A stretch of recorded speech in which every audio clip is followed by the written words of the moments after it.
The memories of 2005 Delhi blast have again come in the eyes of Mr. Ashok Randhawa, who was a front runner in helping the victims of the Delhi blast which happened in 2005. He is basically from the Sarojini Nagar Market Association. He heads that, and he's the one who is going to help. And now he's again back at the Maulana Azad mortuary here in Delhi, where the Delhi blast had taken reportedly 10 lives so far. Let's talk to him and understand what are the problems after problems of such a blast, and what does it happen, and how does the government should approach. Sir, आपको 2005 की वो सारी memories याद आ गई होंगी जब कब ऐसा हुआ था? मैं बिल्कुल, आपको भी याद होगा 29 अक्टूबर 2005 धनतेरस का दिन था। दिवाली से एक दिन पहले हमारी मार्केट में सरोजनी नगर में 1 लाख से ज़्यादा कस्टमर था। चलने फिरने की जगह नहीं थी। तो जहाँ पे ब्लास्ट हुआ था शाम जूस कॉर्नर पे, उसका मालिक लालचंद सलूजा था। वो हमारी एसोसिएशन का जनरल सेक्रेटरी था। उसने मुझे 5-7 मिनट पहले ब्लास्ट से फ़ोन करा कि रंधावा जी आके ज़रा यहाँ पे हालत सुधारो, लोगों को चलने की जगह नहीं है। तो मैं अपनी दुकान से वहाँ पहुँचा जहाँ पे ब्लास्ट हुआ था, शाम जूस कॉर्नर पे। उससे मैंने बातचीत करी। मैंने कहा ये ऐसे नहीं हटेंगे, क्योंकि दिवाली से 3 दिन पहले हमारे यहाँ वो खील, बतासे, लक्ष्मी, गणेश जो दिवाली का डेकोरेशन का, वो सब सड़क पे बिकना शुरू हो जाता है। तो मैंने, हमारी थोड़ी सी दूर पुलिस बूथ था, मैंने कहा मैं पुलिस वालों को बुला के लाता हूँ, फिर उनके साथ इनको हटाएंगे। मैं बूथ पे पहुँचा ही था तो पीछे से ब्लास्ट हो गया। अगर 2 मिनट में और वहाँ खड़ा होता तो शायद मैं भी नहीं मिलता।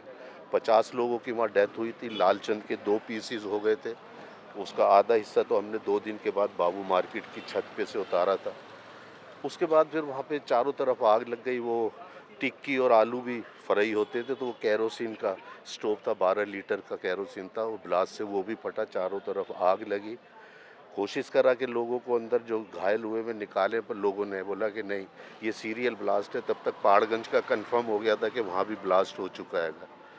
उसके बाद फायर ब्रिगेड आई मैम, और बॉडियों की ये हालत थी कि लेडीज़ है या जेंट्स है ये भी नहीं पता चल रहा था। और सर, अब जो दिल्ली में ब्लास्ट हुआ उसमें भी 10 लोगों की जान बताया जा रहा है कि गई। आपको क्या लग रहा है कि कहाँ कमी रह जाती है कि ये ऐसी चीज़ें दोबारा दोबारा होती रहती हैं? मैम देखिए, जहाँ तक कल की बात है कि रेड फोर्ट पे जो ब्लास्ट हुआ हैगा, आपने 2 दिन पहले फरीदाबाद से 300 से किलो से ज़्यादा आपने आरडीएक्स ये जो भी पकड़ा।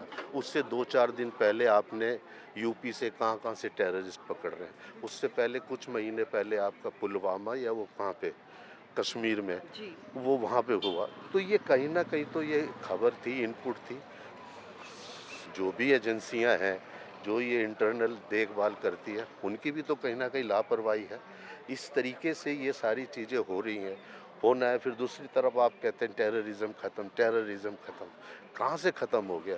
क्यों नहीं हमारी सिक्योरिटी, क्यों नहीं हमारी जो इंटरनेट सिक्योरिटी है वो इस चीज़ को देखती है? सर, आपने विक्टिम्स की फैमिली के साथ बहुत क्लोजली काम किया है, आपने कोर्ट में केस भी लड़ा है। जी। आपको क्या लगता है कि अभी ब्लास्ट हुआ, अभी थोड़ी देर में कॉम्पनसेशन भी अनाउंस हो जाएगा, जी।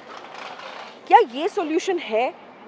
नहीं मैम, यहाँ पे तो हमारे डेथ की कीमत 4 लाख है।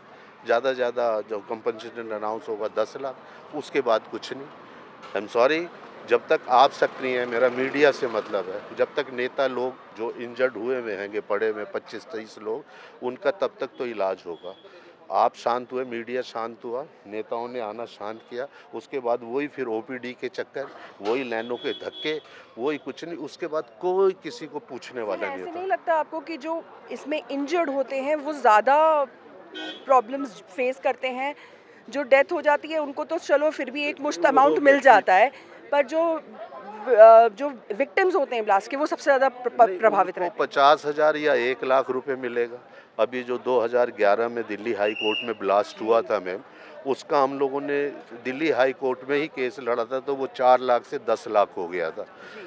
तो अगर 10 लाख भी मिल जाता है इनको, और वो जो इंजर्ड है उनको 1 लाख या 2 लाख, या परमानेंट हैंडीकैप्ड जो होंगे उन्हें 3 लाख कंपनसेशन, कितने दिन वो खा लेगा, कितने दिन चल जाएगा? तो मैं आपकी नज़र में होना क्या चाहिए? आपने क्योंकि विक्टिम्स के साथ बहुत लंबे समय से काम किया है, आपको क्या लगता है क्या होना चाहिए? मैं 2006 से लड़ाई लड़ रहा हूँ कि गवर्नमेंट सर्विस के अंदर जो बम ब्लास्ट के विक्टिम हैं, उनके फैमिली मेंबरों को गवर्नमेंट सर्विस के अंदर 2% रिजर्वेशन दें। जी। अगर रिजर्व रिजर्वेशन मिलती है तो कोई एक तो उसकी वाइफ, उसका बेटा, उसकी बेटी, कोई ना कोई तो नौकरी लगेगा, अपनी लाइफ पटरी पे लेके आएगा। तो अब मेरे को जवाब भी आए पीएम हाउस से कि हम लोग कर रहे हैं पर 20 साल हो गए अभी तक तो हुआ नहीं, और अभी फिर यही डिमांड रखूँगा मैं।